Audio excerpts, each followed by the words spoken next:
Subscribe करा Marathi career point या YouTube चॅनलला. सोबतच ऑल नोटिफिकेशन बेल आयकॉनला प्रेस करायला विसरू नका.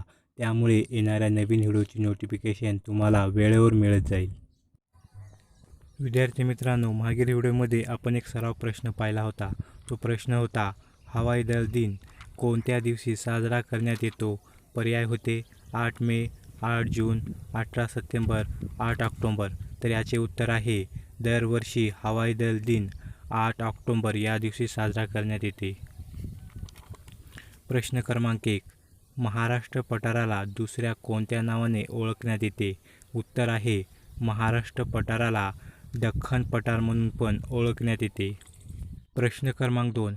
महाराष्ट्राचा किती टक्के भूभाग दख्खन पठाराने व्यापलेला आहे?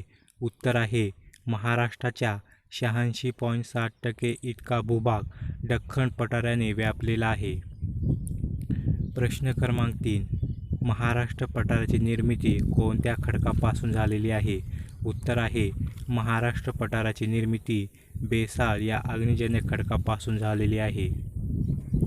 प्रश्न क्रमांक 4. महाराष्ट्रातील कोणत्या नदीचे खोरे सर्वाधिक मोठे आहे? उत्तर आहे महाराष्ट्रातील गोदावरी नदीचे खोरे सर्वात मोठे आहे. प्रश्न क्रमांक 5. विदर्भातील प्रमुख दक्षिण वाहिन्या नद्या कोणत्या? उत्तर आहे विदर्भातील प्रमुख दक्षिण वाहिन्या नद्या 2 आहेत. एक वर्धा आणि दुसरी वैनगंगा.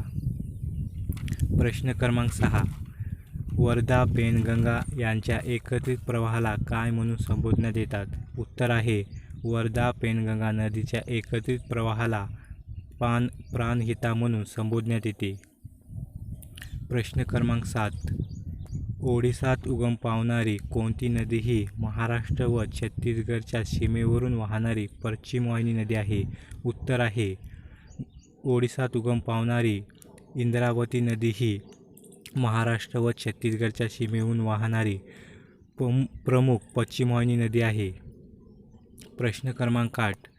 तापी नदी ही जळगाव नंदुरबार जिल्ह्याच्या सीमेवरून वाहत गुजरातमधील कोणत्या शहराजवळ अरबी समुद्राला मिळते? उत्तर आहे तापी नदी ही जळगाव नंदुरबार जिल्ह्याच्या सीमेवरून वाहत जाऊन गुजरातमधील सुरत या ठिकाणी अरबी समुद्राला मिळते.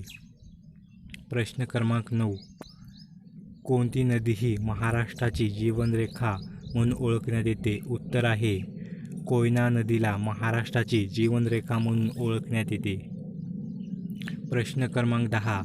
667 किलोमीटर असलेली पेनगंगा नदी कोणत्या राज्यातून वाहते? उत्तर आहे 667 किलोमीटर असलेली पेनगंगा नदी ही महाराष्ट्र आणि तेलंगणा या 2 राज्यातून वाहते. प्रश्न क्रमांक 11. 724 किलोमीटर असलेली मांजरा नदी कोणत्या राज्यातून वाहते? उत्तर आहे 724 किलोमीटर असलेली मांजरा नदी ही महाराष्ट्र, कर्नाटक आणि तेलंगणा या 3 राज्यातून वाहते. प्रश्न क्रमांक 12. कोणती नदी गुप्त नदी म्हणून ओळखण्यात येते? उत्तर आहे सरस्वती नदीला गुप्त नदी म्हणून ओळखण्यात येते. प्रश्न क्रमांक 13. कोणती नदी ही अमृत वाहिनी या नावाने प्रसिद्ध आहे? उत्तर आहे प्रवरा नदी ही अमृत वाहिनी या नावाने प्रसिद्ध आहे. विद्यार्थी मित्रांनो, तुमच्यासाठी एक सराव प्रश्न आहे. मिसाईल मॅन असा कोणाचा उल्लेख केला जातो? पर्याय आहेत डॉक्टर APJ अब्दुल कलाम, सतीश धवन, माधवन नायर, प्रमोद मुखर्जी.